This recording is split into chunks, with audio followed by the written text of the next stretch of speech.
Hello, my name is Shawn Greenwood, and I am an emerging ceramic artist from Fayetteville, and I'm here to share my story.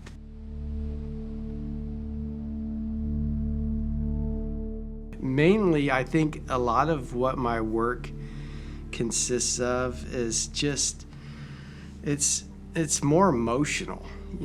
There's no underlying theme. That may have some elements of themes, like for instance, this pot has a floral theme to it. But on the other hand, this pot is textured and rough and just has accentuated by brush stroke. So I believe a lot of it just comes from just an emotional depth of what I'm feeling at the time.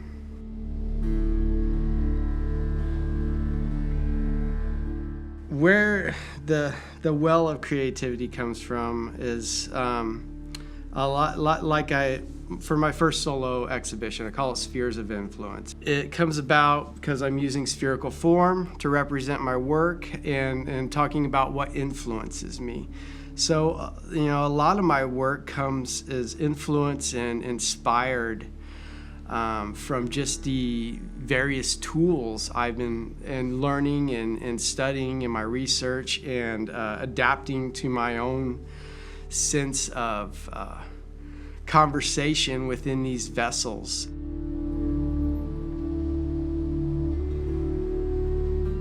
Really like experimenting with different special effect glazes. This past year I started my own personal study into glaze chemistry, technical ceramics, and so I started just testing various special effects glazes like these crater glazes and lava glazes and glazes that capitalize on crazing or cracking, like this is a crackle such as this and this pot. And I really enjoy that aspect of ceramics, and I think it's a whole nother rabbit hole to go down when studying ceramics, is this chemistry and this clay composition and what it can lend to your personal practice in creating more dynamic form.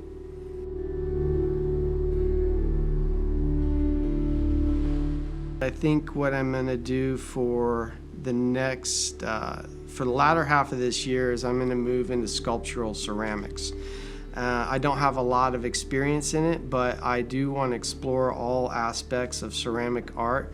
So initially I'm going to focus on figurative sculpture, maybe introducing animism, elements of animism into it, and just focus on sculptural ceramics. And where that'll take me, I have a 5-year plan.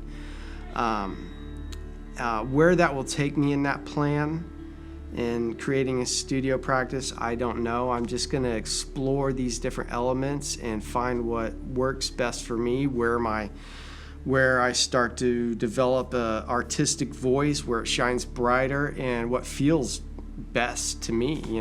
It's all about what feels good. If it doesn't feel right, then why do it?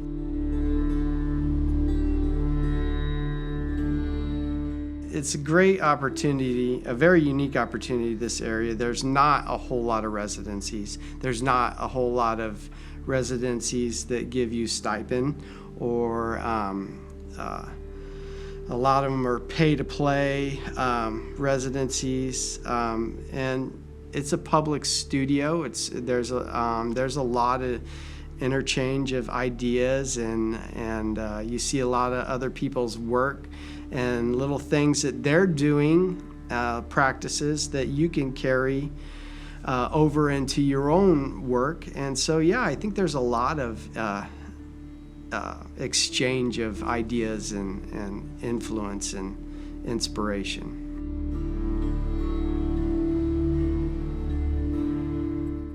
when we make these things, we create this art, after, it's part of us. We're putting ourselves into it. But what happens when it's done, it's its own entity. It goes out into the world. It's in the universe now.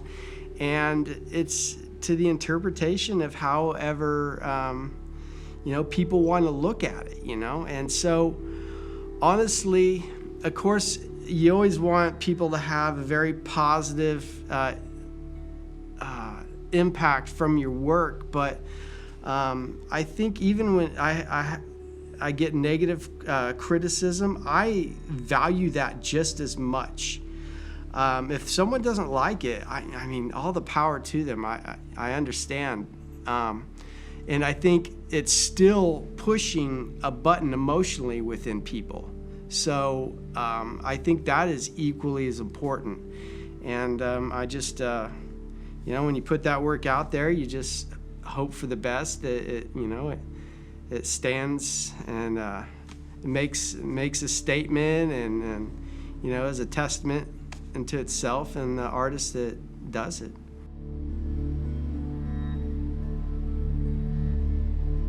It's like anything in life that you're pursuing. If you feel like you're on this path and it it feels good, you're in the moment, it takes you to a place of mindfulness in your life. It nurtures your life. It's growing who you are. Stay on it. It doesn't matter what struggles you have to face. You just keep at it, keep chipping away at it, and see where it goes.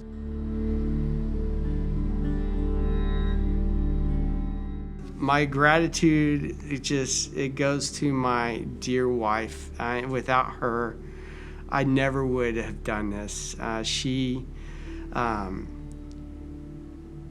3 years ago, she took me to a wheel throwing class, and from that moment on, I didn't stop. I was just like, this is what I'm gonna do.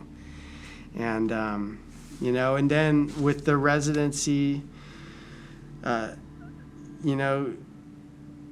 the Community Creative Center being a nonprofit, you have all these, like the Wingate Foundation support to create this residency and make it possible for artists like me. It's just a really big deal, and I'm hoping there's a future in funding for programs like this. And it's been a great opportunity, and I will be grateful for it for the rest of my life.